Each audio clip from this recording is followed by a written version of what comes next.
बिस्मिल्लाहिर्रहमानिर्रहीम अस्सलामुअलैकुम students, this is Atif Ahmad your physics teacher. बच्चों, आज की इस वीडियो में हम डिस्कस करने जा रहे हैं वेलोसिटी को।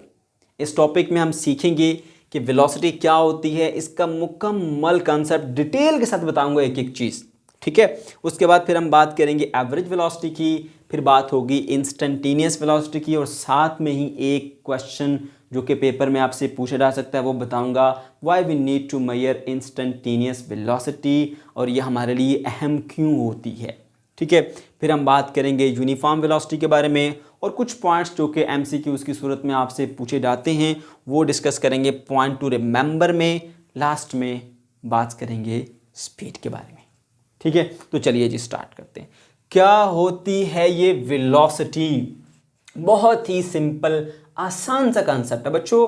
वेलोसिटी कहते हैं कि कोई भी ऑब्जेक्ट टाइम के रिस्पेक्ट से कितना डिस्प्लेसमेंट कवर करता है, वो इसकी वेलोसिटी होती है। फॉर एग्जांपल देखिए, मैं यहाँ पे खड़ा हूँ, मेरे हाथ में एक दे दीजिए स्टॉप वॉच, ठीक है। उसको मैं ऑन करता हूँ, साथ में स्ट्रेट लाइन में चलना शुरू कर देता हूँ। ऐसे चलते चलते मैं कुछ फासला तय करता हूँ, और जब मैं रुकता हूँ तो साथ ही स्टॉप वॉच को भी मैं स्टॉप कर लूँगा, ठीक है। अब मैंने कुछ डिस्प्लेसमेंट कवर किया, ठीक है, और मुझे कुछ टाइम लगा।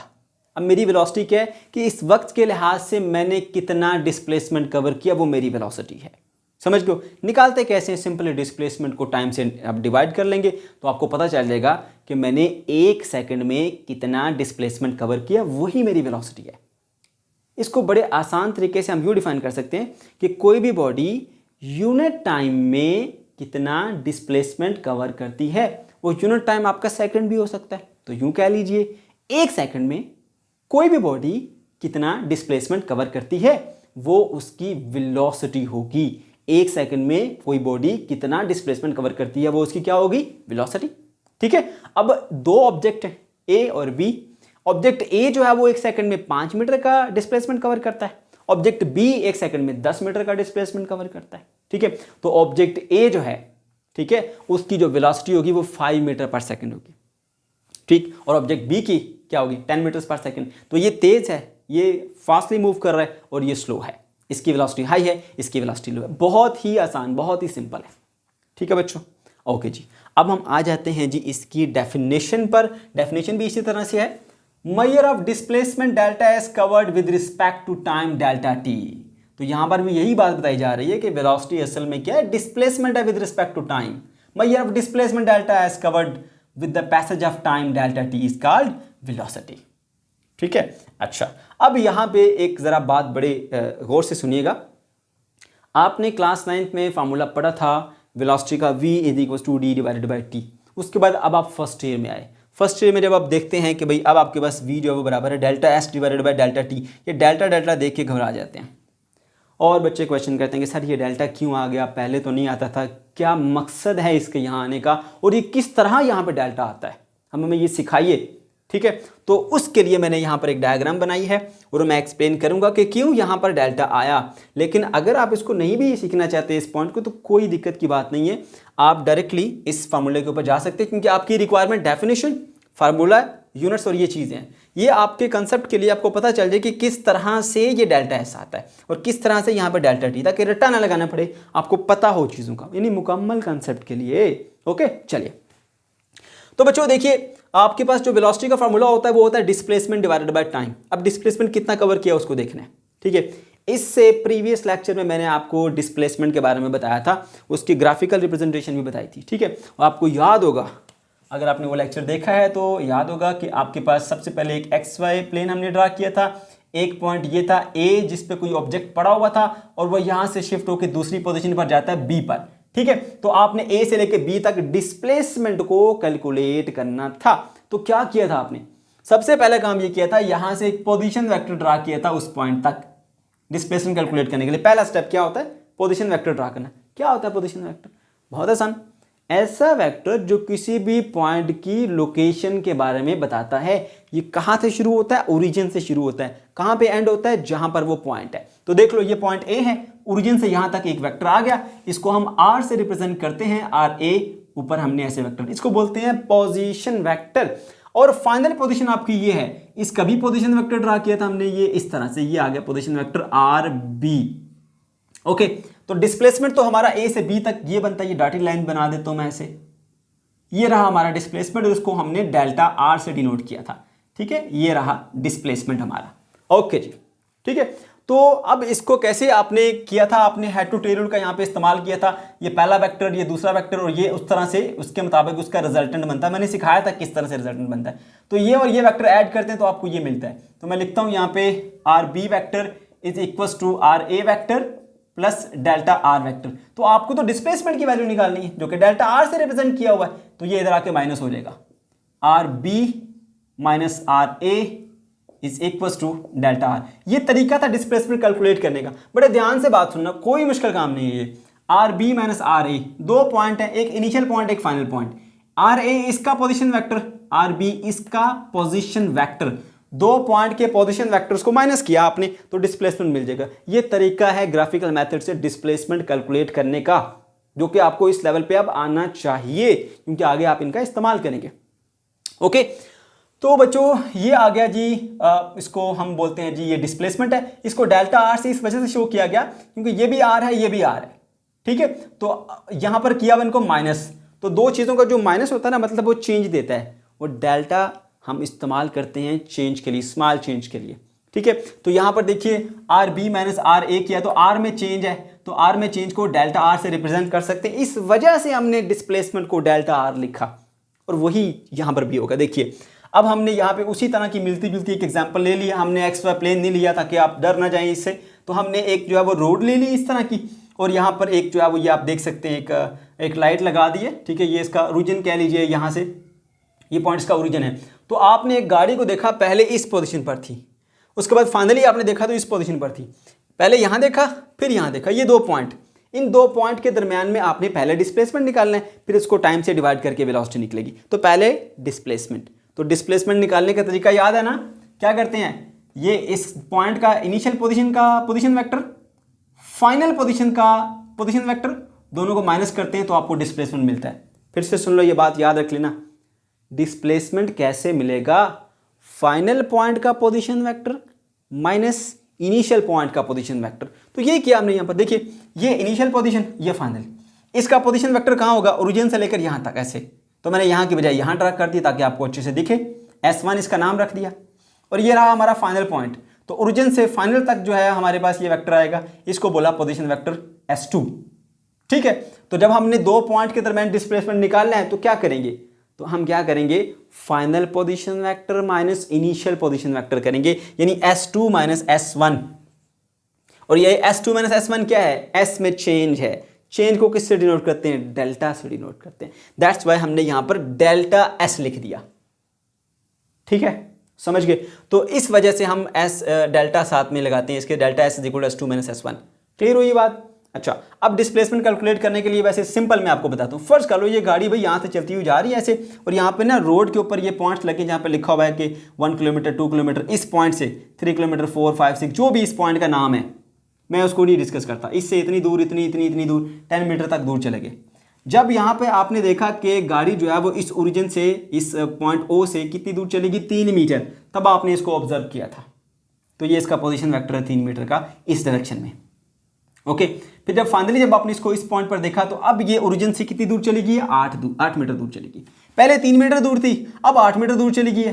तो यहां से यहां कितना फासला तय किया, 3 से 8 पर चलेगी। बताओ ना कितना फासला तय किया, 5 का तय किया ना, 5 मीटर का। वो 5 मीटर आप मैथ से कैसे कैलकुलेट करते हो, आप इस 8 में से इस 3 को निकालोगे तो आपको 5 मिलेगा, ऐसा ही होता है ना। तो इसी वजह से यहाँ पर S2 में से S1 निकालते हैं तो आपको डिस्प्लेसमेंट मिलता है। ये देख लो, S2 क्या है आपके पास, S2 है 8, यहाँ पर लिखो 8, माइनस S1 क्या है 3, 8 में से 3 गए तो 5 बचेगा, तो 5 मीटर का ही डिस्प्लेसमेंट है। देख लो 1 2 3 4 और 5 मीटर्स का, इसलिए यहाँ पे डेल्टा एस लगाते हैं। अभी उम्मीद है क्लियर हो गया होगा। अब टाइम में क्यों सर डेल्टा टी आता है वो भी बताते हैं। देखिए, जब यहाँ से गाड़ी चली थी, मान लीजिए कि इसके अंदर ये एक जो है वो स्टॉप वॉच थी, वो 7 से चलना शुरू हो गई थी, 0 1 2 3 4 5 6 10 तक सेकंड्स लिखे हुए हैं। ठीक है, जब आपने इसको ऑब्जर्व करना स्टार्ट किया था, साथ ही आपने इसकी घड़ी भी देखी होगी, उस पर 3 सेकंड का टाइम मेंशन था। 3 सेकंड का टाइम तो पहले ही इसको गुजर चुका था। जब वो यहाँ से यहाँ आई 3 सेकंड में, जब वो यहाँ से यहाँ आई तो उसको 8 सेकंड गुजर गए, यहाँ से यहाँ आने में गुजरे उसको 3 सेकंड, यहाँ से यहाँ आने में गुजरे इसको 8 सेकंड। तो आप मुझे बताओ इधर से इधर जाते हुए कितना टाइम लगेगा। 3 तो पहले गुजर चुके थे, अब 8 हो गए, तो 5 सेकंड इसको मजीद लगे। ठीक है, यहां से यहां जाते हुए, तो वो आपका 5 सेकंड कैसे मिलेगा? इस फाइनल टाइम 8 में से इस इनिशियल टाइम 3 को माइनस करोगे तो 5 मिलेगा ना। इसलिए T2 माइनस T1 करेंगे तो आपको वो टाइम ड्यूरेशन मिलेगी जिस दौरान यहां से यहां पहुंची गाड़ी। तो ये भी तो चेंज ही है ना, T2 माइनस T1 टाइम में चेंज, इसलिए इसको भी डेल्टा T से डिनोट करते हैं। अब ये लॉजिक्स मैंने आपको सारी बता दी, अगर आप इसको एब्जॉर्ब कर सकते हैं तो अच्छी बात है, वेल एंड गुड। अगर आपको मुश्किल भी लगती है तो बच्चों कोई टेंशन की बात नहीं है, आप इसको स्किप कर सकते हैं। ये सिर्फ आपके कंसेप्ट क्लैरिटी के लिए थी, ताकि आपको पता लग जाए डेल्टा क्यों आता है यहाँ पर। अच्छा जी, फिर वेलोसिटी पे आ जाते हैं, डिस्प्लेसमेंट ओवर टाइम आ जाता है। डिस्प्लेसमेंट क्या होता है? Delta S by delta time होता है delta T. Displacement vector quantity है तो ऊपर एरो आ जाएगा, टाइम स्केलर है तो एरो नहीं आएगा, वेलोसिटी वेक्टर है तो ऊपर एरो आ गया। डेल्टा एस किसके इक्वल होता है? Position vector of final point minus position vector of initial point, S2 minus S1, final time minus initial time. ठीक, समझ गए? तो ये आ गया आपके पास इसका फार्मूला। अब बात आती है इसके ऐसा है यूनिट की। ऊपर डिस्प्लेसमेंट है, यूनिट होता है मीटर, नीचे टाइम है, यूनिट होता है सेकंड, तो मीटर्स डिवाइडेड बाय सेकंड बन जाता है मीटर पर सेकंड। ओके, अब जो वेलोसिटी है वो स्केलर है, ये वेक्टर, इसकी नेचर को देखा जाए तो ये एक वेक्टर क्वांटिटी है। इसकी डायरेक्शन भी होती है। कहाँ होती है डायरेक्शन इसकी? बच्चों, जो डिस्प्लेसमेंट की डायरेक्शन होगी वही वेलोसिटी की डायरेक्शन होगी। समझ गए? ओके, तो इसकी डायरेक्शन के बारे में हमने बात कर ली। अब हमने बात करनी है एवरेज वेलोसिटी की, फिर इंस्टेंटेनियस वेलोसिटी की, यूनिफॉर्म वेलोसिटी की। ठीक है, और फिर लास्ट में हम ये 2 पॉइंट्स डिस्कस करेंगे। राइट, चलिए वन बाय वन डिस्कस करते हैं। सबसे पहले बात कर लेते हैं जी हम एवरेज वेलोसिटी। क्या होती है ये एवरेज वेलोसिटी? बच्चों बहुत सिंपल है, कोई बॉडी जो टोटल डिस्प्लेसमेंट कवर करती है एक पॉइंट से दूसरे पॉइंट तक जाने में, और जो टोटल टाइम लगता है उसको, इन दोनों को डिवाइड कर दो, एवरेज वेलोसिटी मिल गई। Total displacement divided by total time, ठीक है, तो मिल जाएगी आपको एवरेज वेलोसिटी। ठीक है, हम यूं डिफाइन करेंगे इसको, average velocity is the total displacement covered in total time. Total time में जो टोटल डिस्प्लेसमेंट कवर हुआ उसको हम एवरेज वेलोसिटी कहते हैं। इसको VAV से भी डिनोट कर सकते हैं आप, इसको आप यूं भी लिख सकते हैं, total displacement bye total time. अब टोटल डिस्प्लेसमेंट को हम S से शो करते हैं, S, क्योंकि वेक्टर है तो ऊपर एरो लगा दिया, और नीचे टोटल टाइम आ जाएगा आपके पास T। ठीक है, तो आपने जो क्लास 9th में सीखा था वो यही सीखा था। फर्क क्या, ऊपर उसने D लिखा होता था। ठीक है, अब यहाँ पर हमने इसकी जगह S लिख के ऊपर एरो लगा दी। नाम तो दे सकते हैं आप, चेंज भी कर सकते हैं। तो बच्चों ये आ गया आपके पास कंसेप्ट ऑफ एवरेज वेलोसिटी। अब हमने जाना है जी इंस्टेंटेनियस वेलोसिटी की तरफ। बड़े ध्यान से समझना, बड़ा अहम सवाल है ये। इंस्टेंटेनियस लफ्ज बना है इंस्टेंट से। इंस्टेंट कहते हैं लम्हा, very short interval of time. ठीक है, तो बहुत छोटे से टाइम के लम्हे को, वक्फे को हम क्या बोलते हैं? इंस्टेंट। क्लियर ही बात? अच्छा, तो इंस्टेंटेनियस वेलोसिटी कौन सी होगी भाई? वो वेलोसिटी जो छोटे से इंटरवल के अंदर रहते हुए आप मेजर करते हो। एवरेज में क्या होता था? पूरा टाइम और पूरे डिस्प्लेसमेंट, ऐसा था। इंस्टेंटेनियस में ये होगा, आपने छोटा सा टाइम इंटरवल ले लिया, ठीक है, और उस छोटे से टाइम इंटरवल में देखा कि डिस्प्लेसमेंट कितना कवर हुआ है, और जो टाइम बना उस टाइम से उसको डिवाइड किया तो आपको इंस्टेंटेनियस वेलोसिटी मिल जाती है। बस इतना सा कॉन्सेप्ट है इसका। ठीक है, अब सवाल ये पैदा होता है कि हम इसको क्यों इतनी इंपॉर्टेंस देते हैं, ये जानना हमारे लिए क्यों ज़रूरी है? एवरेज काफ़ी नहीं? एवरेज तो हमने निकाल ली। तो बच्चों उसका आंसर सुन लो। एवरेज वेलोसिटी आपको मोशन की कंप्लीट डिटेल नहीं देती। कंप्लीट डिटेल जानने के लिए आपको इंस्टेंटेनियस वेलोसिटी की ज़रूरत पड़ती है। अब आप पूछेंगे सर कौन सी कंप्लीट डिटेल है जो एवरेज नहीं दे रही, जो ये देगी? तो मैं बताता हूँ। देखो, एवरेज ये कहती है भाई एक गाड़ी इस पॉइंट से चली, इस पॉइंट तक पहुंची, ये एक जैसी वेलोसिटी से मूव करती रही, ना इसकी वेलोसिटी बढ़ी ना इसकी वेलोसिटी कम हुई। तो ऐसा तो बहुत ही कम होता है, बहुत ही कम होता है। ज़्यादातर आपने देखा होगा कोई गाड़ी जाती है, आप जाते हैं कि रनिंग करते हैं, कुछ भी करते हैं, तो आपकी जो वेलोसिटी होती है एक जैसी नहीं रहती, उसमें चेंजिंग आती हैं। हो सकता है गाड़ी कहीं रुक गई हो सकता है गाड़ी बहुत तेज़ हो गई हो सकता है वो थोड़ी स्लो हो गई हो, बहुत स्लो हो गई हो। अब ये सारी सिचुएशन कभी भी आपको एवरेज वेलोसिटी नहीं बताएगी। वो ये नहीं बताएगी कि गाड़ी रुकी है, वो ये नहीं बताएगी कि गाड़ी जो है उसने अपनी जो वेलोसिटी उसको बहुत ज़्यादा बढ़ा लिया था, वो ये नहीं बताएगी कि ये बार बार जो वेलोसिटी उसको कम ज़्यादा कर रही थी।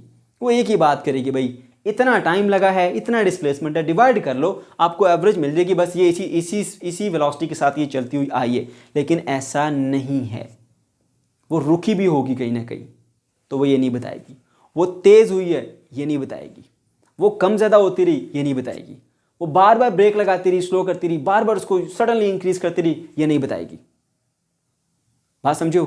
ऐसा सब कुछ जानने के लिए आपको इंस्टेंटेनियस वेलोसिटी की ज़रूरत पड़ती है। इंस्टेंटेनियस वेलोसिटी क्या होती है? बजाय पूरे डिस्प्लेसमेंट को पूरे टाइम से डिवाइड करके वेलोसिटी निकालने के, आप मुख्तलिफ इंस्टेंट पे चेक कर रहे होते हैं, अब कितनी वेलोसिटी है, अब कितनी वेलोसिटी है, अब कितनी वेलोसिटी है, अब कितनी वेलोसिटी। जैसे गाड़ी में बैठे होते हो, मीटर पे नज़र मारते हो, अब 100 चल रही है, अब कितनी चल रही है जी? 90 चल रही है, ठीक है। अब कितनी चल रही है जी? 80 चल रही है, अब 120 होगी। अब बार बार नज़र दौड़ा रहे हो उसके ऊपर, तो आप मुख्तलिफ इंस्टेंट के ऊपर जाके उसकी वेलोसिटी को चेक कर रहे हो और आपको बता रहे जी इतनी वेलोसिटी, अब इतनी वेलोसिटी, अब इतनी वेलोसिटी। ये होती है इंस्टेंटेनियस वेलोसिटी। करना क्या होता है भाई, सारे टोटल डिस्प्लेसमेंट को टोटल टाइम पे डिवाइड मत करो, आप छोटा सा एक टाइम का पैच ले लो और उस पैच के दौरान जो डिस्प्लेसमेंट कवर हुआ उसको टाइम से डिवाइड कर लो। मैं दोनों का फर्क एग्जांपल से समझाऊंगा, बुक में नहीं है आपकी वो एग्जांपल, लेकिन आपको समझाने के लिए, क्लियर करने के लिए बहुत ज़रूरी है। लेकिन उससे पहले मैं आपको ये ज़रा पढ़ के बता दूँ। Velocity at a particular instant, किसी भी एक पार्टिकुलर इंस्टेंट पे जो वेलोसिटी आप चेक करते हो ऑब्जेक्ट की, ठीक है, instant of time is called instantaneous velocity. नाम से जाहिर है, किसी भी एक इंस्टेंट पे चेक करते हो अब कितनी वेलोसिटी है, अब कितनी वेलोसिटी है, ये आपके पास होती है उसकी वेलोसिटी इंस्टेंटेनियस, ठीक है। अब मैं आपको एक और एग्जांपल देता हूँ रियल लाइफ से। आप ना एक जगह से दूसरी जगह भाग के जाते हैं, रनिंग कर रहे हैं, पॉइंट ए से पॉइंट बी तक स्ट्रेट लाइन के अंदर भागे जाए। शुरू में आपके अंदर बड़ी एनर्जी है ताकि आप जीतें, भागे भागे आहिस्ता आहिस्ता एनर्जी आपकी कम होती जाएगी, आप कभी भी आखिर तक उस वेलोसिटी के साथ नहीं भाग पाएंगे, आपके पास एनर्जी कम होती जा रही है। फाइनल तक पहुंचने में मे भी आपसे चल के पहुंचना पड़े, इतना स्लो हो जाए आप, ठीक है। अब अगर मैं एवरेज निकालूं तो total displacement total time divide कर लूँगा तो आपको एक वैल्यू मिल जाएगी। अब आप क्या शुरू से लेकर आखिर तक इसी वेलोसिटी के साथ आए हैं? नहीं ना, असल में तो शुरू में आप बहुत तेज़ थे, एंड में आप बहुत स्लो थे, मिड में आप सही रहे हैं। तो ये जो शुरू में बहुत तेज थे, एंड पे बहुत स्लो थे, ये कौन बताएगा? ये एवरेज नहीं बताएगी, ये इंस्टेंटेनियस बताएगी। आप ये करोगे, अगर आपकी फर्ज कर लो कभी 100 सेकंड के लिए आप भाग के गए हो, 100 सेकंड के लिए आप शुरू का 1 सेकंड और उस 1 सेकंड में चेक कर लो डिस्प्लेसमेंट कितना कवर किया, वो उस पॉइंट पे मान लीजिए इंस्टेंटेनियस वेलोसिटी मिल गई। आप थोड़े से टाइम के बाद फिर देखिए, 2-4 मिनट के बाद फिर 1 सेकंड ले लीजिए और उस सेकंड के अंदर जो है वो आप ये देख लीजिए कि अब इसकी जो है वो कितनी जो है वो वेलोसिटी है। फिर उसके बाद 15-20 सेकंड और गुजरने दें, फिर 1 सेकंड ले लीजिए। यानी ये जो 100 सेकंड का ड्यूरेशन है ना, ठीक है, बीच में कहीं 1-1 सेकंड का पैच ले लो और चेक कर लो कि इस 1 सेकंड में कितना डिस्प्लेसमेंट कवर किया। डिस्प्लेसमेंट डिवाइडेड बाय टाइम आपको मिल जाएगी इंस्टेंटेनियस वेलोसिटी, ठीक है। अब मैं समझाता हूँ, ज़रा देखो इस। पहली बात यह कि आपको ये मैंने बता दिया कि ये एक किसी भी एक पार्टिकुलर इंस्टेंट पे जो आप ऑब्जेक्ट की वेलोसिटी कैलकुलेट करते हो वो उसकी इंस्टेंटेनियस वेलोसिटी होती है। It is change in displacement delta S measured in very short interval of time delta t। ये असल में क्या है? ये चेंज इन डिस्प्लेसमेंट ही है डेल्टा एस, ठीक है, जो कि बहुत short interval of time delta T में ली गई होती है, ठीक है। Delta T is very small and approaches to zero. इसकी वैल्यू इतनी कम होती है डेल्टा टी की कि आप यहाँ साथ मेंशन करते हो कि डेल्टा टी की वैल्यू बहुत स्मॉलर है, वो जीरो तो नहीं है बट जीरो को अप्रोच करती है, जीरो के करीब है, ठीक है। ओके जी, तो ये आ गया आपका वैसे उसका फार्मूला भी। फ़र्क क्या है? यहाँ पे आप क्या करते थे, v is equal to delta S divided by delta T, यहाँ पर भी लिखा वही चीज़, लेकिन यहाँ पे एक चीज़ स्पेसिफाई कर दी कि अब यहाँ पर आपका पूरा डिस्प्लेसमेंट पूरे टाइम से नहीं, बल्कि आपने डेल्टा टी को बहुत ही स्मॉलर लिया, छोटा सा इंटरवल ले लिया जो कि जीरो के करीब है, जीरो को अप्रोच करता है, ठीक है। तो इतनी शॉर्ट टाइम रख के फिर उस टाइम में डिस्प्लेसमेंट लिया, उस टाइम में जो डिस्प्लेसमेंट लिया उसको टाइम से डिवाइड करेंगे तो आपको इंस्टेंटेनियस वेलोसिटी मिलेगी। अब आपको एक एग्जांपल देता हूँ मैं, यहाँ से लेकर ना यहाँ तक ये बंदा भागता हुआ जा रहा है, ठीक है, और कितने सेकंड के लिए भागा है? तकरीबन कोई 10 सेकंड के लिए ये भागा है, राइट। अब शुरू में जब इसने स्टार्ट किया होगा तो यकीनन शुरू में तो इसकी इतनी ज़्यादा उसकी वो वेलोसिटी नहीं होगी ना, शुरू में जीरो थी, जीरो से स्टार्ट किया, 1 सेकंड गुजरा, 1 सेकंड में इसने 1 मीटर का जो है वो डिस्प्लेसमेंट कवर किया, अगले सेकंड में 2 मीटर का डिस्प्लेसमेंट कवर किया, अगले सेकंड में 3 मीटर का डिस्प्लेसमेंट कवर किया, तेज होता जा रहा है। अगले सेकंड में उसने 4 मीटर का डिस्प्लेसमेंट कवर किया, ऐसा ऐसा उसका जिस्म खुलता जा रहा है। अगले सेकंड में उसने 5 मीटर का डिस्प्लेसमेंट कवर किया, अब उसकी एनर्जी लो हो गई, ठीक है। 6 पे आने के बाद एनर्जी लो होगी, अब 1 सेकंड में उसने 5 मीटर का डिस्प्लेसमेंट कवर किया, अगले सेकंड में उसने 2 मीटर का डिस्प्लेसमेंट, अगले सेकंड में उसने 1 मीटर का, अगले सेकंड में फिर 1 मीटर का। अब यहाँ से लेके यहाँ तक इसकी रनिंग को आपने देखा, पहले वो स्लो था, ऐसा ऐसा तेज़ होता गया, फिर ऐसा एनर्जी कम होगी, फिर स्लो, बड़ी मुश्किल से इस पॉइंट तक पहुँचा, ठीक है। अब जो एवरेज वेलोसिटी है वो आपको क्या कहती है, जरा उसकी पहले बात सुनो। वो कहती है जी टोटल डिस्प्लेसमेंट कितना कवर किया, इन सब डिस्प्लेसमेंट को ऐड कर लो और इन सब टाइम्स को ऐड कर लो। Total displacement divided by total time, तो 30 मीटर का डिस्प्लेसमेंट है और 10 सेकंड का टाइम लगा, आपको 3 मीटर पर सेकंड वो कह रही है एवरेज वेलोसिटी कि भाई ये बंदा ना शुरू से लेके आखिर तक 3 मीटर पर सेकंड की वेलोसिटी से मूव करता हुआ आ रहा है। लेकिन हकीकत में क्या है वो मैं बताता हूँ। देखो अगर मैं इस शुरू में चेक करूँ, शुरू में 1 सेकंड में इसने सिर्फ 1 मीटर की डिस्प्लेसमेंट कवर की है, तो इस छोटे से इंटरवल ऑफ टाइम में इसकी जो वेलोसिटी है वो कितनी है, 1 मीटर पर सेकंड, वो तो 3 नहीं है। यानी ये तो बंदा बड़ा स्लो था शुरू में, हमें एवरेज ने तो नहीं बताया। अच्छा फिर मैं आगे चल के कहीं देखता हूँ कि यहाँ पे देखो तो 1 सेकंड में इसने 4 मीटर का डिस्प्लेसमेंट कवर किया, तो डिस्प्लेसमेंट डिवाइडेड बाय टाइम क्या होता है, वेलोसिटी। 4 मीटर पर सेकंड वेलोसिटी होगी इसकी, हमें तो एवरेज कह रही है 3 से मूव कर रहा है, ये तो 4 पे भी गया है, एवरेज ने तो हमें बताया नहीं कि ये 4 पर भी गया है। यहां पे देखो ये 1 सेकंड का टाइम, 1 सेकंड में इसने 6 मीटर का डिस्प्लेसमेंट कवर किया, यानी इस वक्त इसकी जो वेलोसिटी है वो 6 मीटर पर सेकंड, इतनी ज्यादा वेलोसिटी 6 मीटर पर सेकंड। और हमें क्या बता रही है ये एवरेज कह रही है 3 मीटर पर सेकंड तक मूव कर रहा है।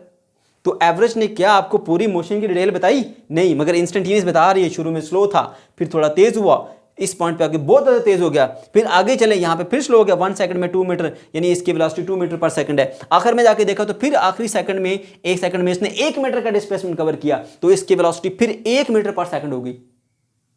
तो ये इंस्टेंटेनियस बता रही है, यहाँ पे स्लो था, फिर तेज हुआ, फिर तेज हुआ, फिर तेज हुआ और तेज हुआ, यहाँ पे फुल तेज होगा, फिर स्लो हो गया, फिर स्लो और कम और कम और कम और फाइनली 1 पर आ गया। ये किसने बताया सब कुछ हमें, ये बताया इंस्टेंटेनियस ने।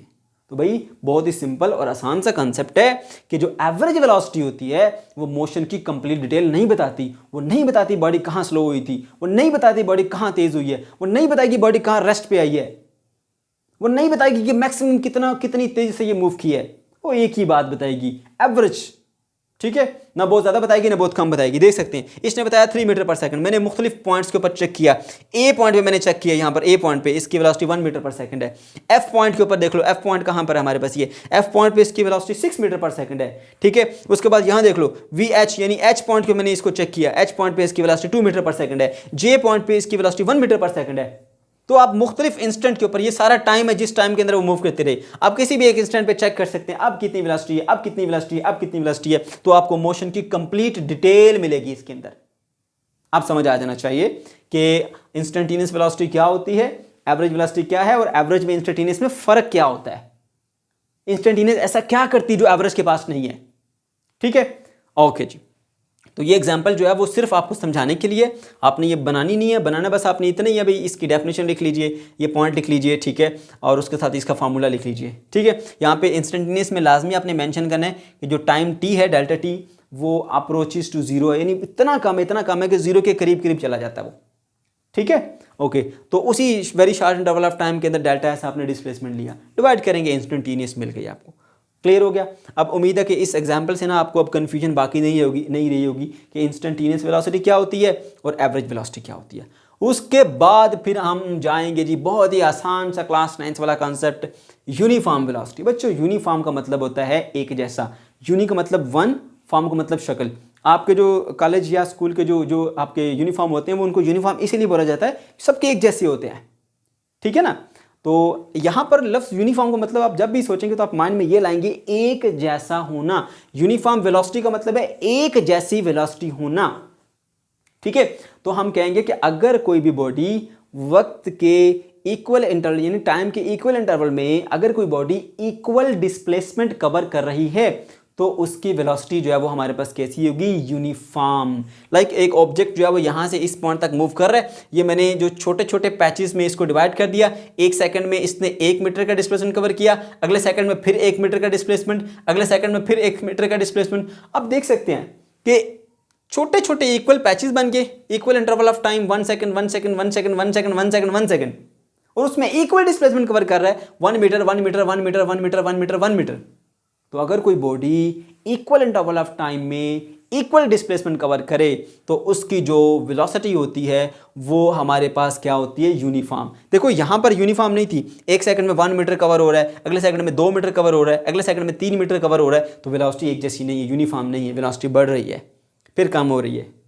तो वेलोसिटी यहाँ पर नॉन यूनिफॉर्म है। यहाँ देखो इक्वल इंटरवल ऑफ टाइम है और इक्वल डिस्प्लेसमेंट कवर हो रहा है।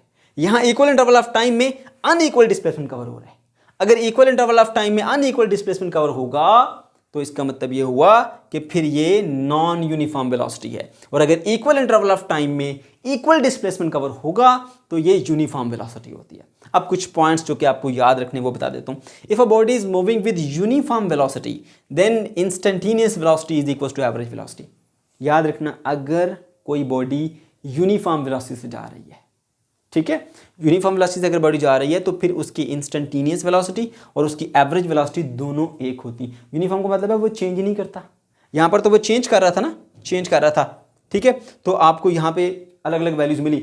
मगर इंस्टेंटेनियस में क्या होता है, अगर आपकी बॉडी अगर यूनिफॉर्म वेलोसिटी से मूव कर रही है तो शुरू से लेकर आखिर तक वो चेंज करता ही नहीं है, वो चेंज करता ही नहीं है। अगर वो चेंज नहीं करता तो एवरेज भी वही आएगी, और अगर किसी इंस्टेंट पे चेक करते हो हर इंस्टेंट पे आपको वही आंसर मिलेगा, क्योंकि वो चेंज ही नहीं कर रहा। इस इंस्टेंट पे चेक किया, इस इंस्टेंट पे चेक किया, इस इंस्टेंट पे चेक किया, भाई जहां मर्जी चेक कर लो, अगर वो चेंज ही नहीं कर रहा तो हर इंस्टेंट पे आपको वही मिलेगी और एवरेज भी फिर आपको वही मिलेगी, ठीक है ना।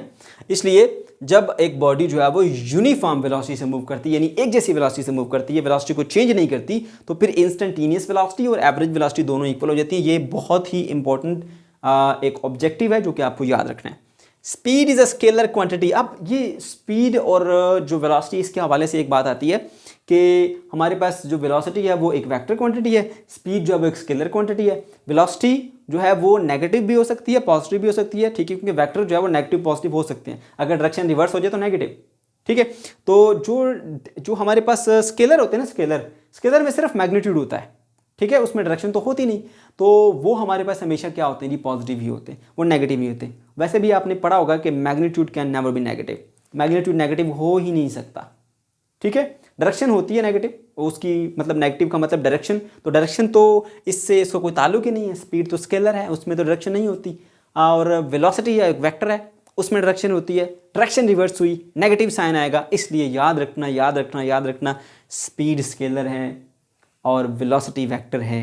स्पीड पॉजिटिव ही रहेगी, नेगेटिव नहीं होगी। वेलोसिटी पॉजिटिव नेगेटिव दोनों हो सकती है। उसी हवाले से पॉइंट है, speed is a scalar quantity, can not be negative, but velocity is a vector quantity, it can be negative, हो सकती है नेगेटिव, ठीक है।